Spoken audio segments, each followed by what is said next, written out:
Madhava Kunja Bihari.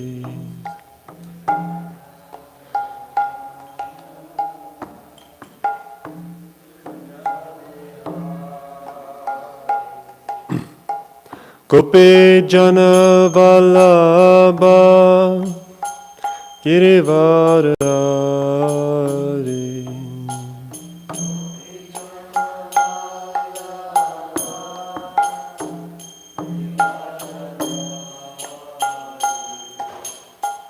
Gopi Jana Vallabha Girivardhari.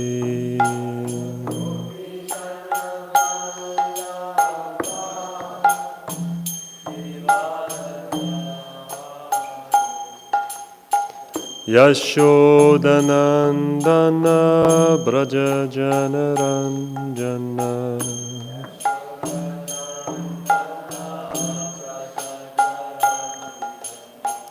Yashodanandana Braja Janaranjana.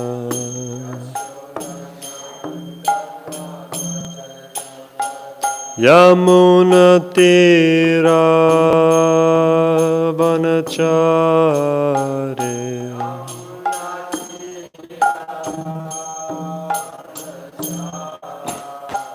Yamunatira Vanachare.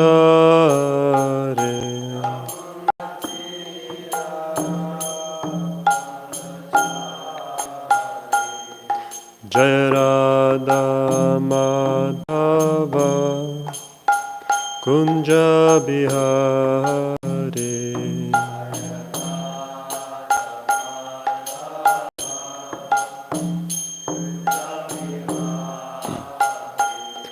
Jaya Radha Madhava Kunja Bihari.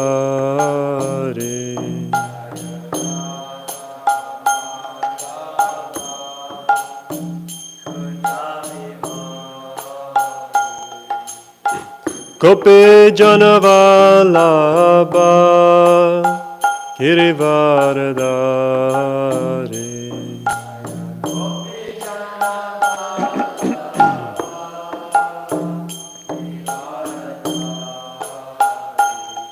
Gopi Jana Vallabha Girivardhari.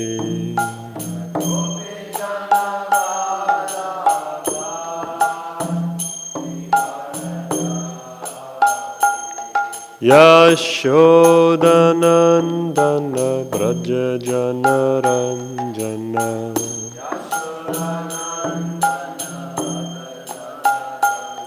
Yashodanandana Braja Janaranjana.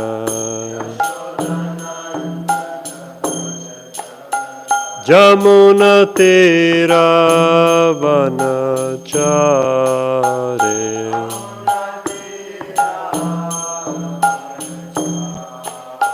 Yamunatira Vanachare.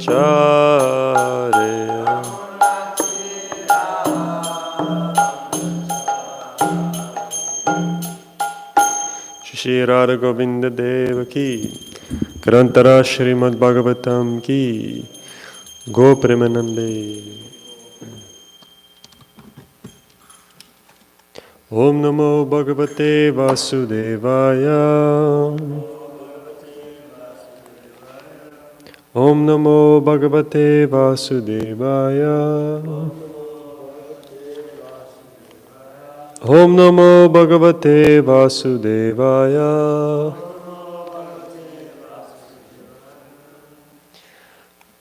We're reading today from the Śrimad Bhāgavatam, the third canto, chapter 21, entitled Conversations Between Manu and Kardama. Today we're looking at text number 31.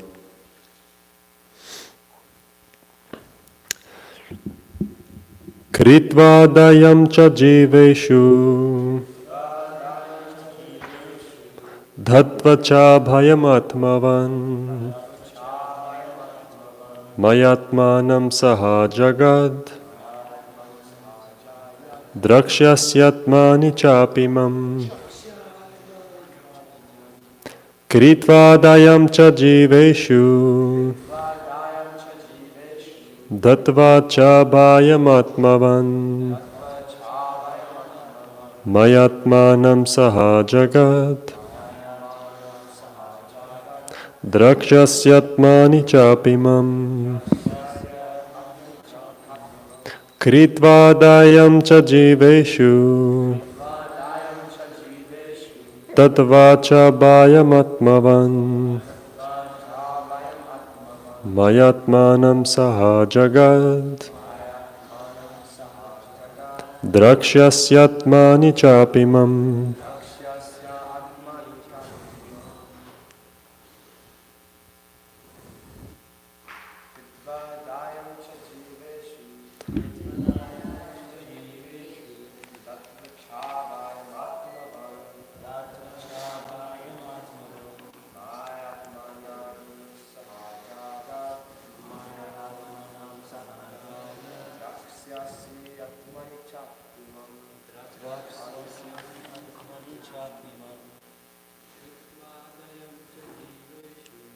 Vatam jiveshu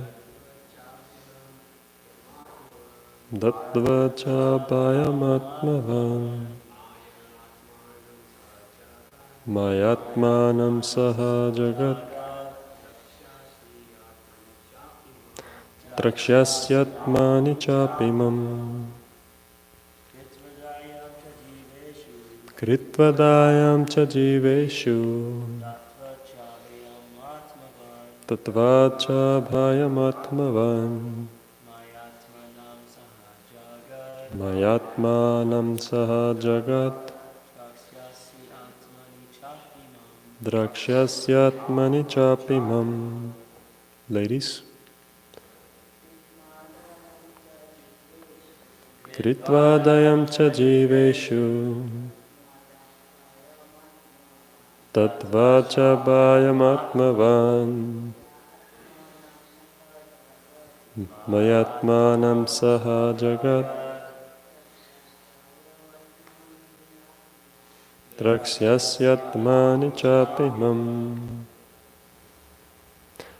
Kritva, having shown, dayam, compassion, cha, and, jiveshu, toward living beings, dattva, having given, cha, and, abhayam, assurance of safety, atmavan, self-realized, mai, in me, atmanam, yourself, saha jagat, along with the universe, drakshyasi, you will perceive, atmani, in yourself, cha, and, api, also, mam, me. Translation. Showing compassion to all living entities, you will attain self-realization. Giving assurance of safety to all, you will perceive your own self as well as all the universes in me and myself in you. Purport. The simple process of self-realization for every living entity is described here. The first principle to be understood is that this world is a product of the Supreme Will. There is an identity of this world with the Supreme Lord. This identity is accepted in a misconceived way by the impersonalist. They say that the Supreme Absolute Truth, transforming himself into the universe, loses his separate existence. Thus they accept the world and everything in it to be the Lord. That is pantheism, wherein everything is considered to be the Lord. This is the view of the impersonalist. But those who are personal devotees of the Lord take everything to be the property of the Lord. Everything, whatever we see, is the manifestation of the Supreme Lord. Therefore everything should be engaged in the service of the Lord. This is oneness. The difference between the impersonalist and the personalist is that the impersonalist does not accept the separate existence of the Lord, but the personalist accepts the Lord. He understands that although he distributes himself in so many ways, he has a separate personal existence. This is described in Bhagavad Gita. I am spread all over the world in my impersonal form. Everything is resting on me, but I am not present. There is a nice example regarding the sun and the sunshine. The sun, by its sunshine, is spread all over the universe, and all the planets rest on the sunshine. But all the planets are different from the sun planet. One cannot say that because the planets are resting on the sunshine, these planets are also the sun. Similarly, the impersonal or pantheistic view that everything is God is not a very intelligent proposal.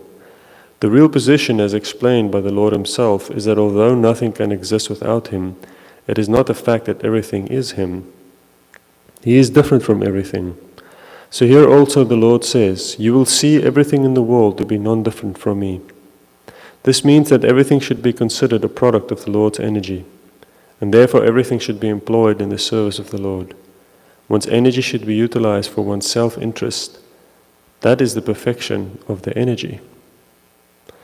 This energy can be utilized for real self-interest if one is compassionate. A person in Krishna consciousness, a devotee of the Lord, is always compassionate. He is not satisfied that only he himself is a devotee, but he tries to distribute the knowledge of devotional service to everyone.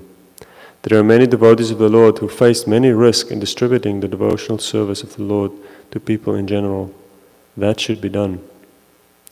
It is also said that the person who goes to the temple of the Lord and worships with great devotion, but who does not show sympathy to people in general, or show respect to other devotees, is considered to be a third-class devotee.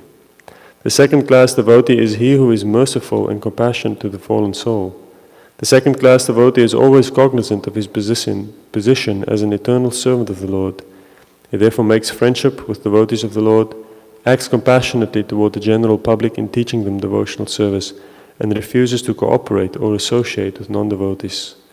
As long as one is not compassionate to people in general in his devotional service to the Lord, he is a third-class devotee. The first-class devotee gives assurance to every living being that there is no fear of this material existence.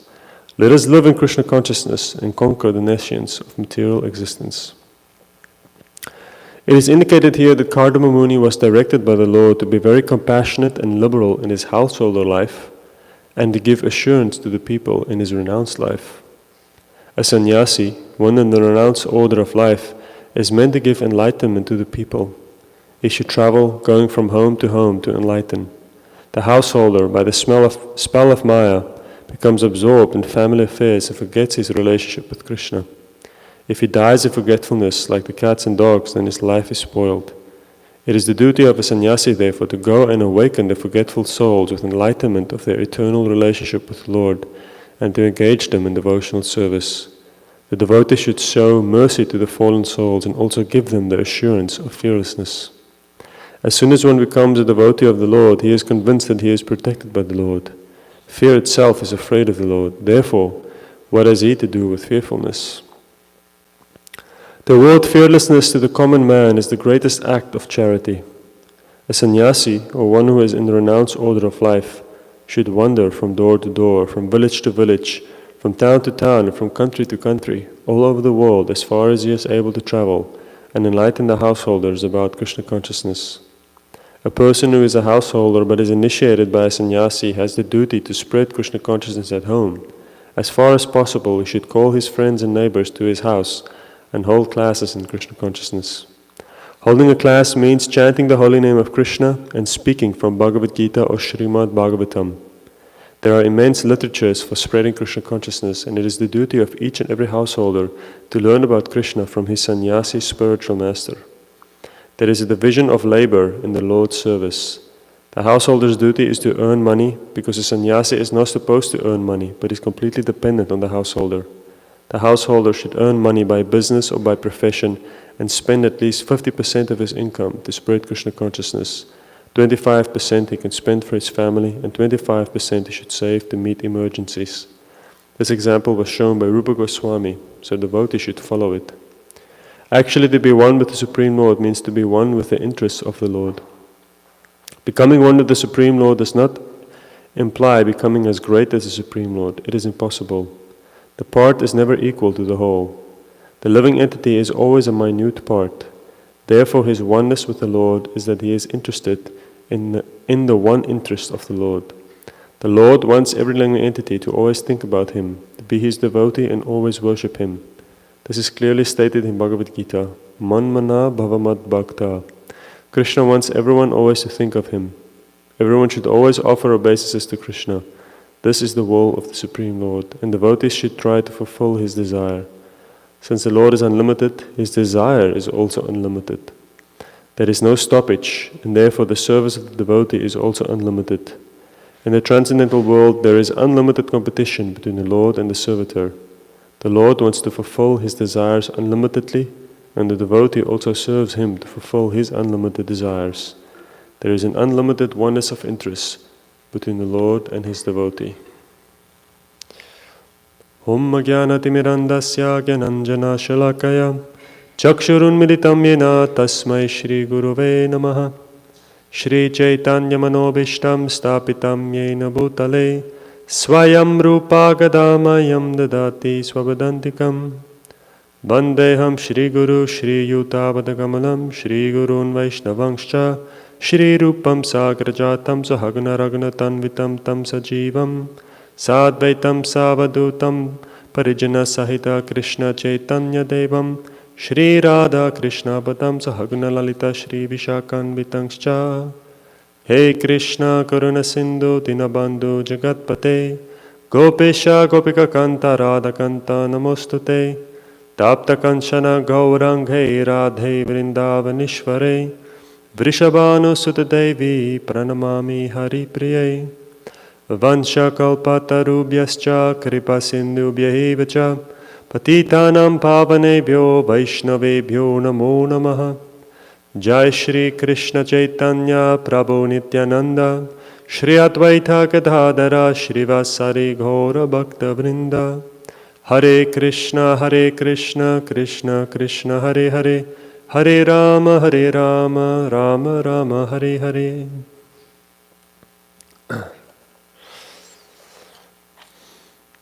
Showing compassion to all living entities, you will attain self-realization.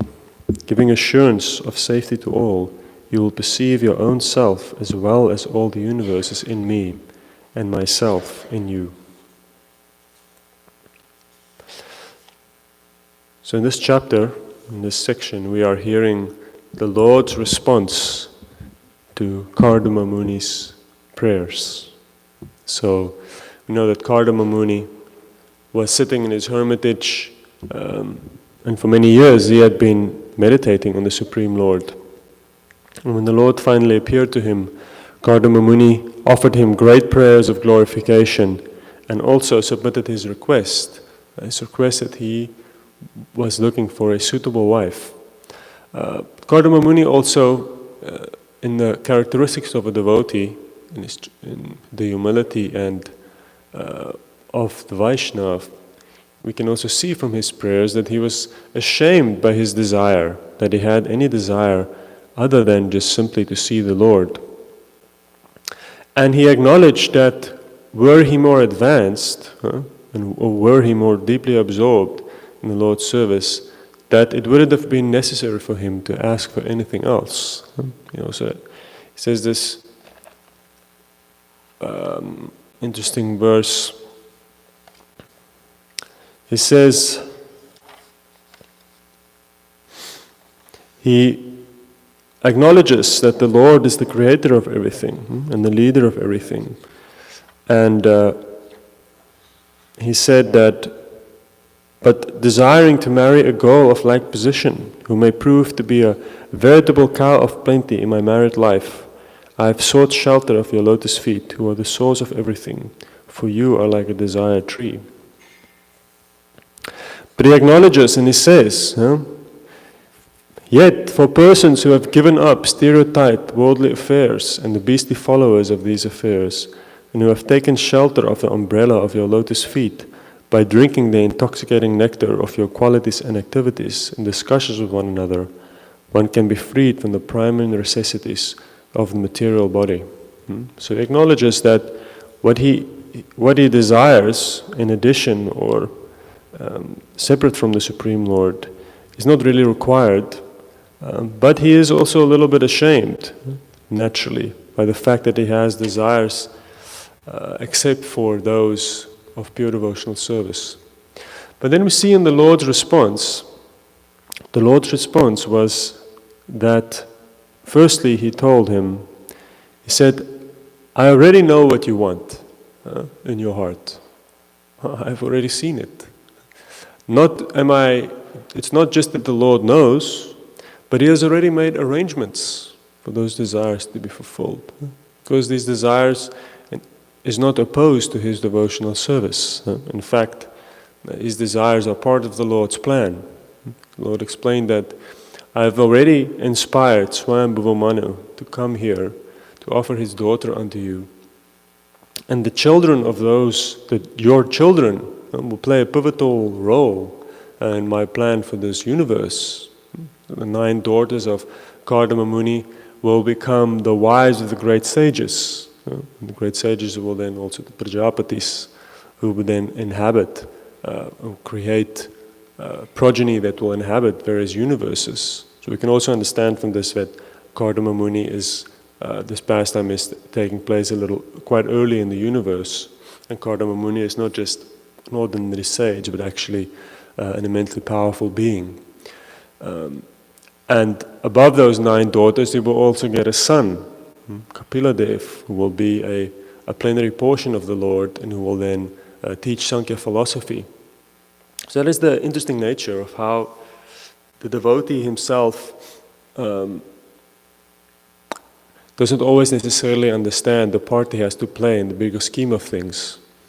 But the Lord has His plan, and the Lord even uses our various desires that we may have to also fulfill His own plan, not always in the way that we will expect. So in the Lord's reply, He tells him, do not be afraid. I've already made arrangements. I know what you need. I know what you desire. And also do not be afraid, because you will ultimately attain me.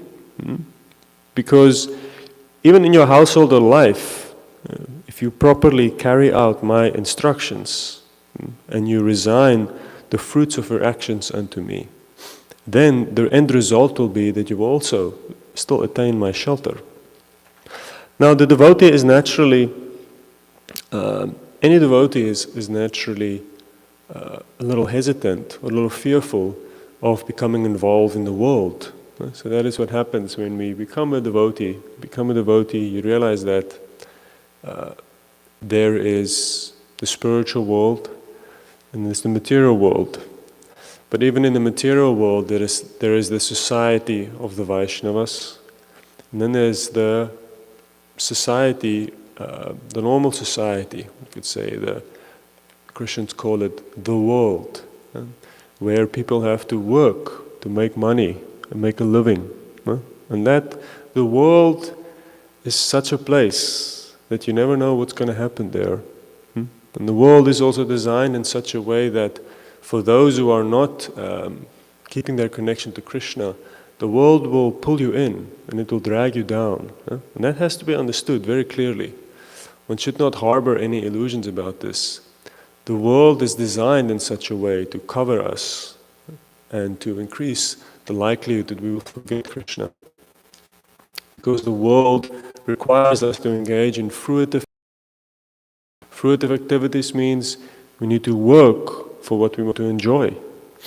And that fruitive mentality is very dangerous because it is very, very powerful. Very powerful. You'll see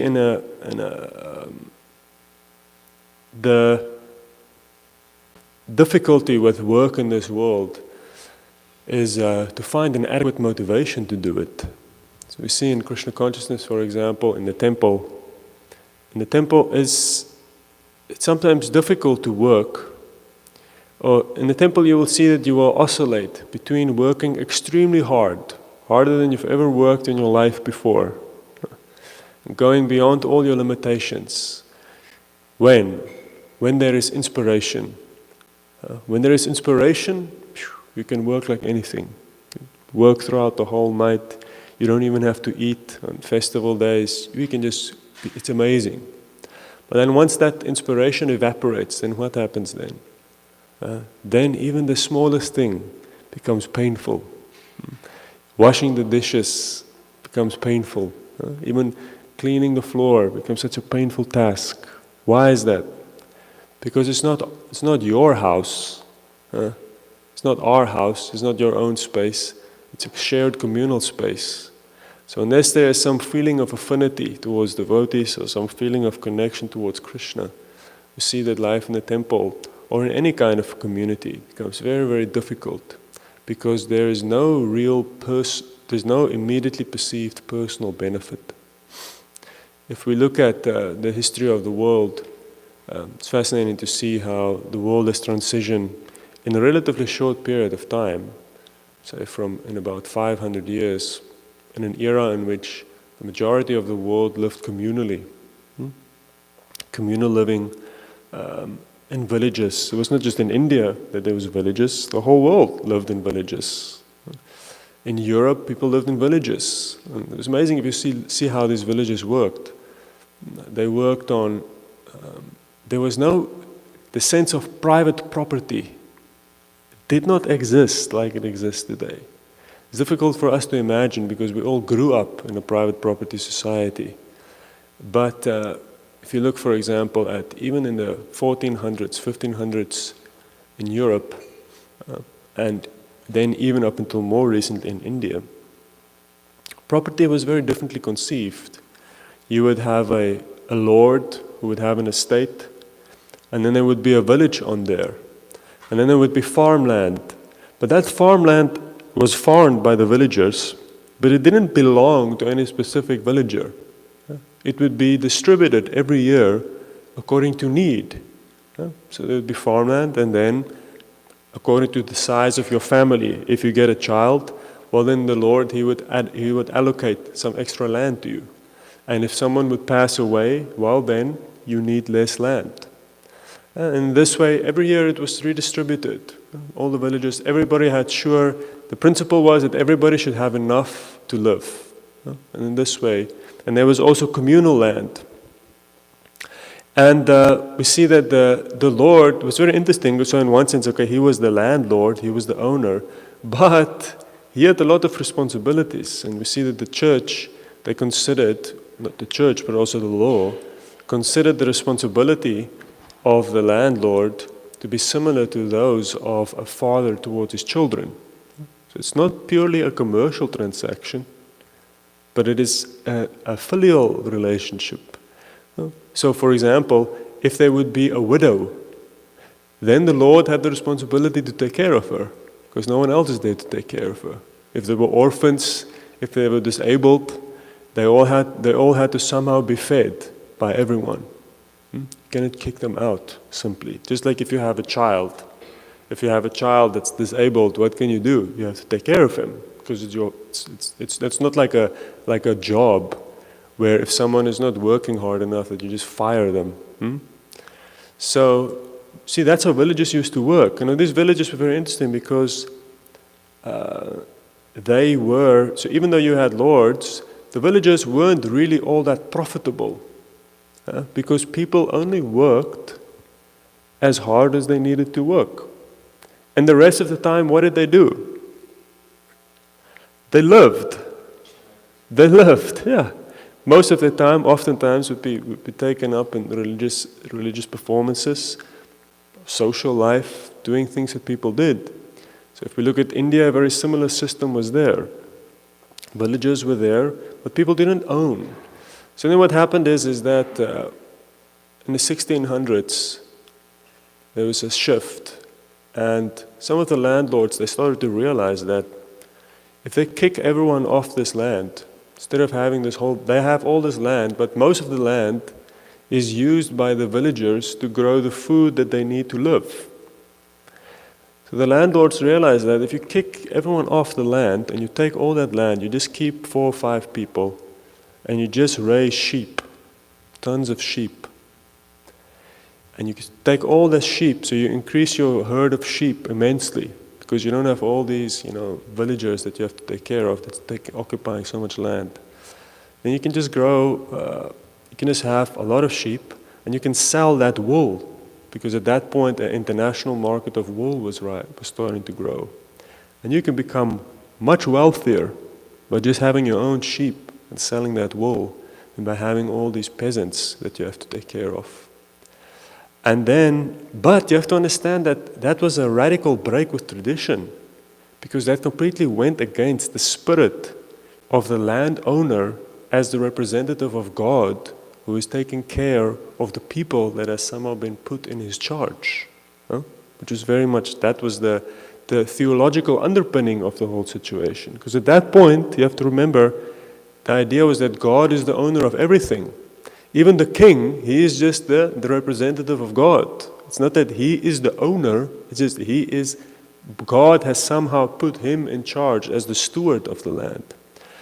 But, greed is one of those things that just happens to people.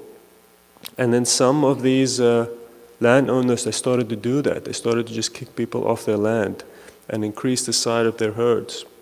And it's very interesting, you can see how the Catholic Church, or the church at that point, strongly reacted and tried to protect this, tried to stop this, tried to appeal to the higher sentiments of the landowners.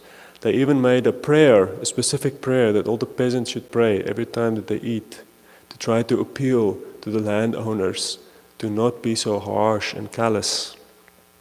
But it was inevitable as the age of Kali progresses. So slowly this started to happen. Then what happened is that the king tried to stop it, but the people who owned land, they were also powerful individuals. And slowly then you saw how they used the machinations of law, the creation of common law and private property law, to protect themselves also from the king's influence in their territories. Then we see that when the Catholic Church was kicked out of England, what happened is that the church, the king basically, firstly they actually killed a lot of monks. They just went into the monasteries, killed a lot of the Catholic monks, many of them fled. But all the land was seized, and it became the property of the king. Millions and millions of acres of land. What is the king going to do with that land? What he decided to do with that land, he's not going to work it all. He sold it. But to who did he sell it to? He didn't sell it to other Kshatriyas, as we would call them, noble people who have a history of owning land and taking care of people in the land. He sold it to the rich class of merchants from London. And it is at that point really that we see a tip in the scale where the land then started to be owned, not by Kshatriyas or by aristocrats, but by people who are into money, merchants, the Vaishya class, which is something relatively new. You understand that how there's a big shift. Further back you go into history, if you look at Vedic India, you'll see that the Kshatriyas are the land owners of the land. And the Vaishyas, yes, they also have farms and whatever, but there was a different idea to own land. It wasn't just simply as a commercial enterprise. Then we see slowly from then on, things just continue to develop. And that really was the seed of the private property society. And then if you look at America, when America was settled on the basis of the idea of private property. Each individual should have his private property. Not collective responsibility, not villages, not communal ownership, private property. And when they settled the West, it's an amazing attempt that they made and how they were able to map out millions and millions of acres of land when you go through the Midwest up until the West Coast. And what they did is, instead of making it all into giant plots that would then be owned by aristocrats, they divided it up into small little 2-acre plots that were then sold for very, very cheap to anybody who was willing to come, most from Europe naturally. And that's why people flocked to America, in the thousands, in the millions, because in America, somehow or other, you had the opportunity to come and by working, even if you had nothing, you could get an acre or two on loan And then after a few years of good harvest, you can pay that off and you can be the owner of those 1 or 2 acres of land. It's very unique. Even today, if you go to Europe, see in Europe, many people don't own property like they do in America. Very difficult to own land there, own an acre or 2. Very tricky. Whereas in America, very different. And then slowly what has happened is very interesting is then people started becoming landowners. And you see then, if people live communally, it's very difficult to convince them to work very, very hard.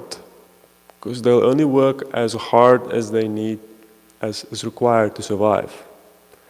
But when people own, then people can work, you can force them to work very, very hard. That's what we also see.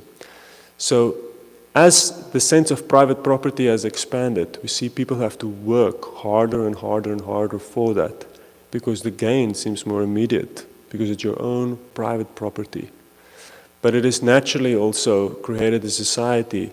The flip side of the problem is that there is almost zero responsibility towards other people. And people become increasingly isolated, and people have just started to work harder and harder and harder. Life has become harsher and harsher.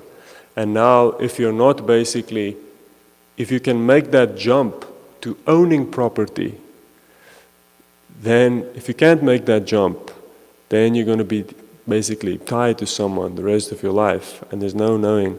Then you're going to also work very, very hard to pay your rent. So the point is, we can see that it all depends on the inspiration behind what we are doing, why we are working so hard. So the devotee, he is not working for his own property. So if we look at the temple, it's very interesting, because if you're in here, you can be in here for 50 years and you don't own nothing. You don't own anything. Why? Because this is Krishna's property. You can come in here, we can render service, we can make a contribution, and you will get what you need to survive. But you cannot claim ownership and proprietorship here. And we see that that has happened in the near recent past. Someone has tried to do that, and the results were not so encouraging. I would not encourage you to consider yourself the owner of Krishna's temple. So the temple is very interesting, because in one sense it's almost like something from a previous era. It doesn't really work like the modern world. But what does it depend on then?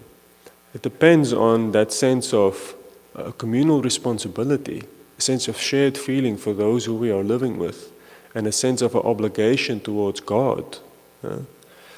Because here one has to work on inspiration. So a very, very different thing, when you come into the temple and you stay in the temple, is something very different than what we've experienced before. And it has its good and its bad things. Its good things is that it is obviously much more merciful and not as brutal as the world outside. But the downside is naturally that unless there is that inspiration for Krishna, it turns into a big mess. Because then the natural, if there is laziness and apathy, then naturally, the temple system also collapses. Because here we are so much dependent on one another. On the outside world, if you own your own house, there you are independent. There is your little place, it's your own space. You're not going to be dependent on other people who do their duties. But here we see communally, one is immediately dependent on one another. And that makes life a little more uncomfortable, but in one sense more natural. And also, we have to acknowledge, much more transparent to the reality of the spiritual world, in which each living being is dependent on one another, and not dependent on machines, and on machines to do what you need to do in your house. There, the people are living in a community.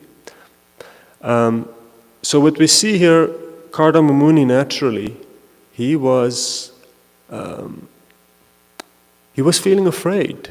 He was feeling afraid of engaging with the world, getting married, engaging with the world. What will happen to him?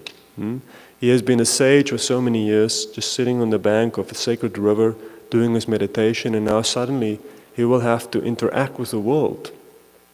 But the Lord was giving him some encouragement in various forms. And in this verse specifically, he was telling him, giving him some instruction also, said that you will show compassion to all living entities, and thus you will attain self-realization. And what will happen with the self-realization? You will give assurance of safety to all, and you will perceive yourself as well as the universe in me and myself in you. And as Prabhupada says in the purport, the first principle to be understood is that this world is a product of the Supreme Will. The key is that for those of us who have to enter into the world and engage with the material energy, is to understand, to realize that the danger of the world is not that the world is not connected to the Lord. It is just that you can come under the illusion that it isn't. The materialist, he works without any recognition or understanding of the Lord. So even if they work very hard, but whatever they're doing is useless because they're simply getting more and more entangled. But the devotee, he understands that this world is a product of the Supreme Will. So wherever we are in the world and whatever we are doing, Krishna consciousness is relevant there. Krishna consciousness is present there. Whatever duties we have to perform within this world, it is there. We see that in a premature renunciation is renouncing the world without understanding its connection to the Lord. And that also sometimes happens because we renounce duties thinking that, oh, this is not... the neophyte's understanding, as Prabhupada also points out here, the Kanishta Adhikari, he can only see Krishna when it is directly related to the deity. So, for example, if you're cooking for the deities, then you cook with the greatest utmost care and attention. But if you cook for anyone else, you don't think it's really important because you're not really cooking for Krishna. So if you cook for the deities, first class, very good. If we cook for the devotees, what does it matter? Because it's not Krishna.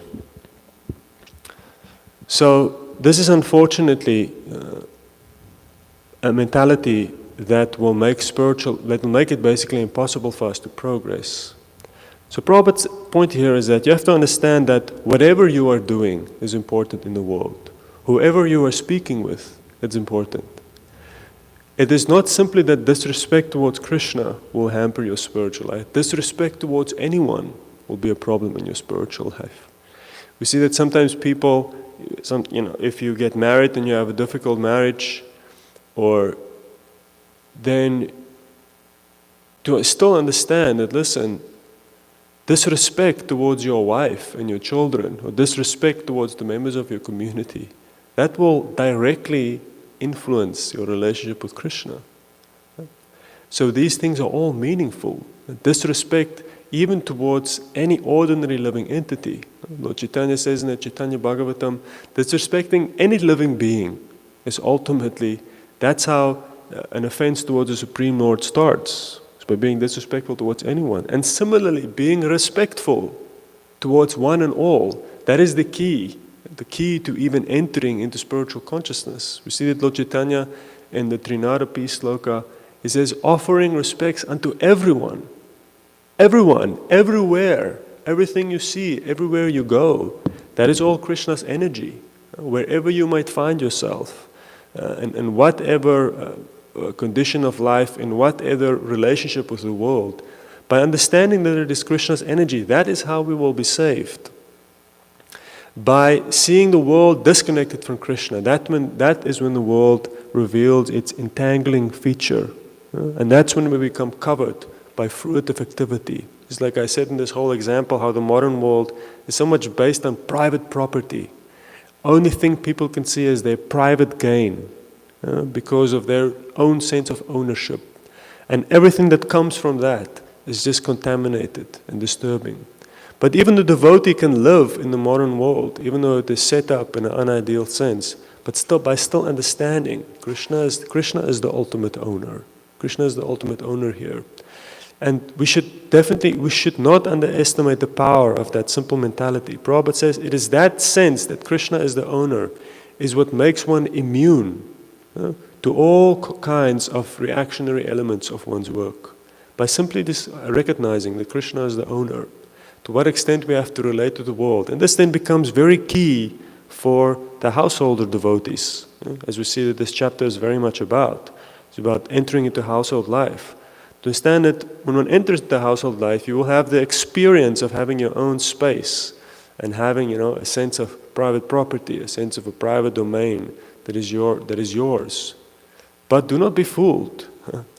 The more one can recognize that Krishna is the owner of everything, including whatever has now, for a temporary period of time, come under my control, then one will be protected from the reactionary elements that come from engaging with that energy.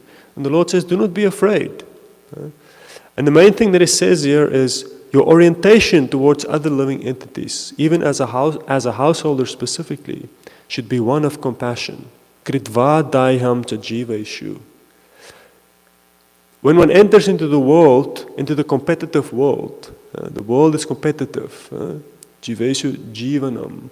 In this world, one living being is food for another. That's how the world works. The world of business also works like that.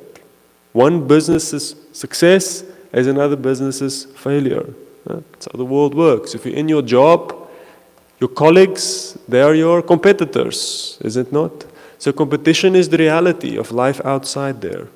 So the householder, he has to a certain extent compete, because he also has to make some money to make a living. But he balances that out by cultivating a strong sense of compassion towards other living entities at the same time. See, that one of the main duties of the householder is therefore charity. Charity is what keeps the heart from becoming hard.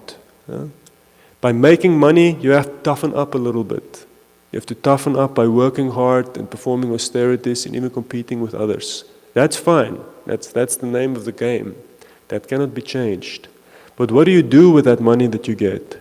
A portion of that has to be dedicated towards charity. And that charity is what is the compassion the compassion towards all living entities. To understand that some people need that charity is given towards the sannyasis, towards the mission, towards those who are in need of it, towards the devotees, but also towards all living entities. And Prabhupada says ultimately, one has to understand that the money has to go towards the preaching, because preaching is where that is the gift that is given towards all living entities. And by supporting that, one is simultaneously serving all living beings. But one has to be careful to have this attitude of thinking, I will only give my money to Krishna. Your money has to go towards serving Krishna and serving all living entities. That's very important. Bhaktisiddhanta Saraswati Thakur once, when he was on a parikram with his disciples, and they walked past some lepers, I believe. And they walked, some people were begging, and they had a whole parikram part, and they walked past, and not a single one of his disciples gave anything. Because like devotees, actually, we can sometimes become like that. We're like, no, I don't give money to anyone, just to Krishna, a little bit, but not to anyone else, because who knows what they will use. I will get bad karma for it if they misuse that money. So at the end, then Bhaktisiddhanta, when they got to the next destination, they all sat down. Bhaktisiddhanta Saraswati Thakur said, if you have this attitude that I will never give my money to any living entity except the deity, except Krishna, in that direct way, he says, then your heart will be, if you make your heart so hard, then at a certain point you won't even give your money to Krishna. He says, it is a natural duty of the householder specifically. You have to be compassionate, and you have to give something to those who need money. Once Prabhupada was walking and some beggars came and they begged, and then Prabhupada gave them some money. And then one of the devotees was shocked and he said, Prabhupada, I thought we don't give money to anyone. I thought we just give them prasadam. We don't give money to anyone. And Prabhupada looked at him and Prabhupada said, that is their prasadam. That is their prasadam. That is what they need. Some people are poor. They also need to be helped a bit. So it's interesting, this balance. Yes, we understand that the prime necessity is giving for spreading Krishna consciousness. But at the same time, you see, Prabhupada also started food for life, because you could see when people are hungry, people need to be fed, and they need to be fed prasadam. But the principle is not just, the principle is that one has to be merciful, one has to help, one has to understand that some living beings need the help of other living beings. And in the name of spirituality, not to become hard-hearted is very important. Because we see here, that is what Krishna tells Kardama Muni, that's what will protect you throughout your householder life, is your compassionate attitude towards others. That is the key. Because householder life can naturally make one very hard-hearted. Because one has to struggle very hard. You have to struggle very hard for your own space. And then that fatigue that comes from struggling to make ends meet can make the hard heart. It happens very easily. So one has to counterbalance that by being merciful. And he says then later in your household, and as you succeed and you move on and you retire from household life, then what you will give people is not dhyam, compassion, but abhayam, fearlessness. Prabhupada says, and then that is the natural duty of the sannyasis, is to give fearlessness. And we see that fearlessness, Prabhupada says, to avoid fearlessness to the common man is the greatest act of charity. And that is not very easy. That's not very easy. Because the only way you can give fearlessness is if you yourself are fearless. And the only way you can be fearless is when you have reposed all of your desires, you've abandoned all ultimate ulterior motives, and you are focused completely on Krishna. And Krishna will take care of you, and you will give everything to Krishna. But that is the prerogative of the sannyasi, naturally. That is the duty of the sannyasi, to have that attitude. So therefore, one also supports those in the renounced orders of life to see that what they are giving is even more valuable than simply money. They're giving spiritual knowledge and fearlessness. And the Prabhupada said it's the greatest act of charity. So in this way, one sees also how household life matures into renunciation. So what one has to understand, that renunciation is not something that is artificial or premature necessarily. There's a natural maturation process of the living entity when we follow the path of Dharma that in a natural way ends up in the renunciation. And we've seen that when we see some of our senior sannyasis, very renounced people, who are also very mature. And you see those two things come together. They are renounced, but it is very natural. And the fruits of their renunciation is great compassion and a kind, gentle heart. And then the ability to really focus on what they're doing. So similarly, the ashrams, even the household ashram, is meant to bring one to this stage of natural renunciation, natural detachment, where now one has finished off one's activities and one can focus on Krishna, one can again direct one's energy fully onto Krishna. And it comes by the natural course of performing one's duty. So we see in these verses that Krishna is actually assuring Kardama Muni, do not be afraid. Continue performing your duty, and at the end, and the key is, see yourself, see how you are situated within me, within my plan, wherever you are in the world. And see how I am situated in you and in all living entities.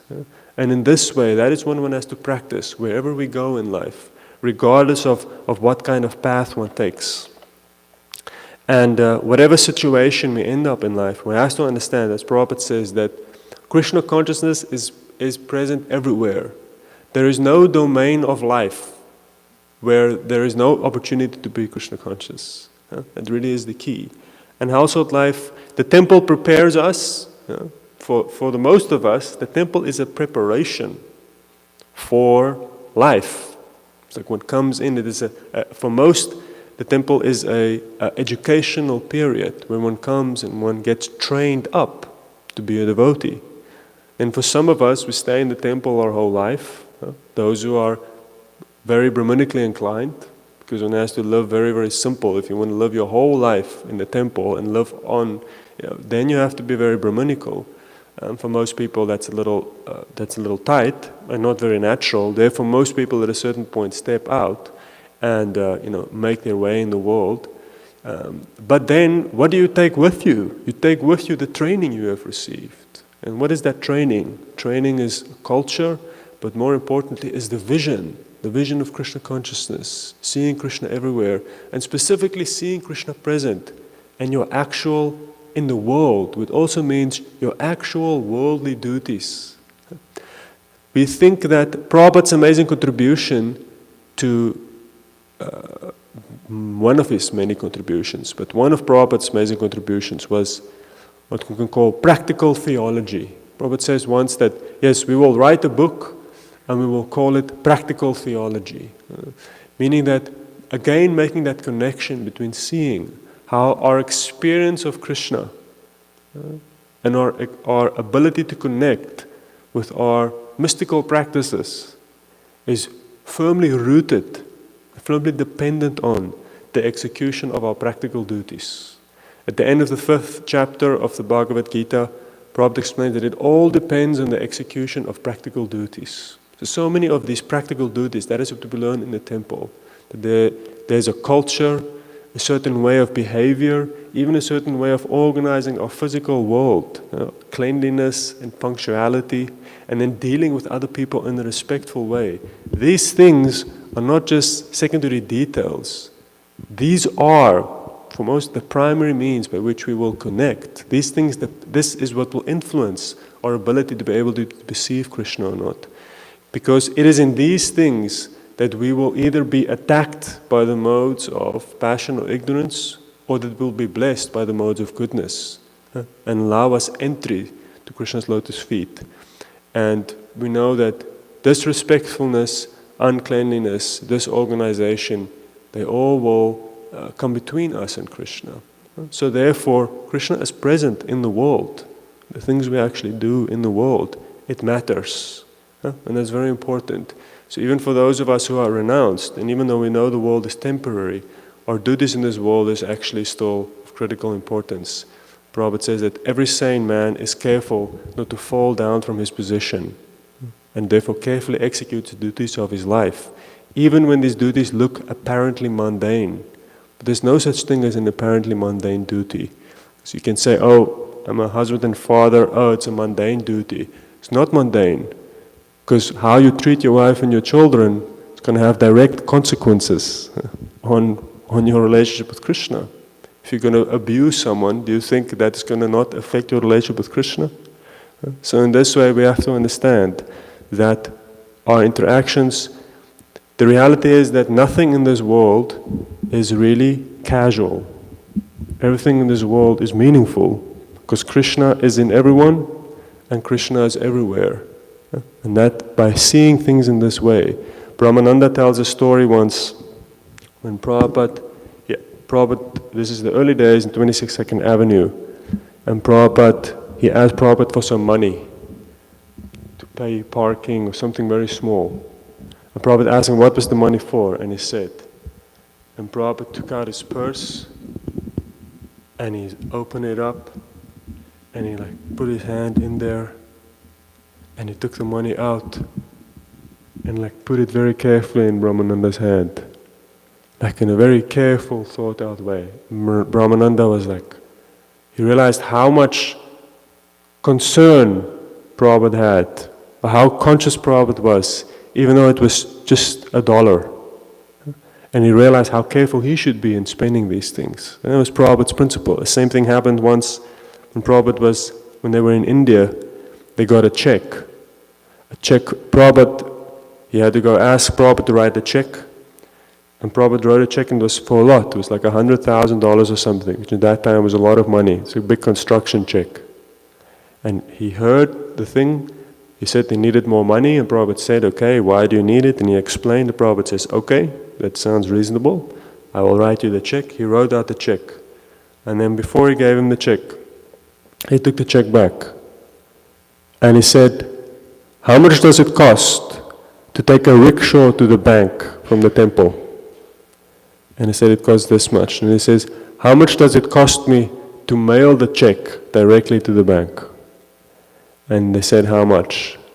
And then Prabhupada made the calculation. And then he said, okay, it's cheaper to mail the check directly to the bank than take a rickshaw, then give the check to him, and then he has to take a rickshaw to the bank. Prabhupada says, okay, I'll mail it. What was the difference? A few paisa, a few rupees on a $100,000 check. But what was the principle? The principle was that it's not about the amount. The principle was that it's Krishna's property and one cannot be casual with it. But the reality is that everything is Krishna's property, whatever comes through our hands. So this mentality is really the thing that will protect us from becoming disrespectful, becoming neglectful, and in that way compromising unnecessarily our spiritual life by becoming contaminated by passion and ignorance. It's not easy. We will all make mistakes, and life rocks us here or there, but the principle is important to understand. That whenever we are feeling life is meaningless, or that we are struggling with things, it means we're not seeing how it is connected to Krishna. And first, by seeing the connection to Krishna, that will allow us to respond properly to whatever the situation is we find ourselves in. I've gone a bit over time, so we won't do any questions today. Grantara Śrimad Bhāgavatam ki, Śrīla Prabhupada ki, Go Premanande.